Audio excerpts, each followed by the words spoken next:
Latvijā katru gadu tiek diagnosticēti aptuveni 11–12 tūkstoši jaunu vēža gadījumi, kas ir ar tādu nelielu pieaugošu tendenci pēdējo 10–20 gadu laikā. Parasti vēzis tiek uztverts kā tāda smaga slimība, bet patiesībā tās ir ļoti daudzas dažādas slimības. Jā, tas, uz ko mūsdienās medicīna iet, ir tas, ka mēs mēģinām pielāgot zāles katram konkrētajam vēzim. Un mūsu gadījumā šis receptors ir iesaistīts visdrīzāk 2 vēžu, varbūt vairāk vēžu, bet to mēs noskaidrosim, kas būtu aizkuņa, dziedzera un krūtsvēzis. Un tad tie būtu tie mūsu primārie mērķi, kā mēs šīs zāles varētu izmantot. Mēs gribam izslēgt vienu no receptoriem, kas ir nepieciešams vēža šūnu attīstībā, tad saucās ogļūdeņraža receptors.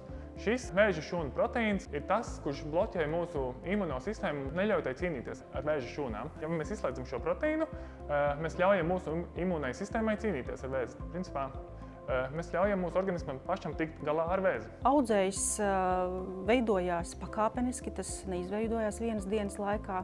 Šūnas uzkrāja dažāda veida mutācijas, tas notiek vairāk gadu garumā, līdz tiek sasniegts šis kumulatīvais efekts un sākās onkoģenēzes process. Tas nozīmē, ka veidojās audzēja šūna.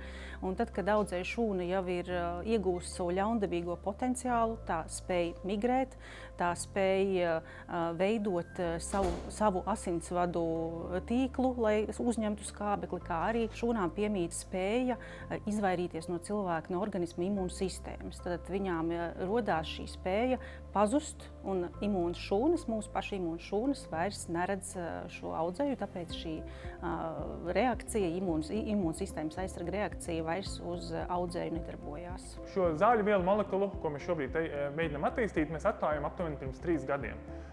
Šī iepriekšējā projekta ietvaros mēs šo molekulu no pirmā hita optimizējam līdz daudz labākai molekulai. Šobrīd mēs esam stadijā, kad mēs šo zāļu vielu molekulu gribam pārbaudīt tās efektivitāti un drošību. Tad tas būtu gan šūnās, gan arī dzīvnieku modeļos.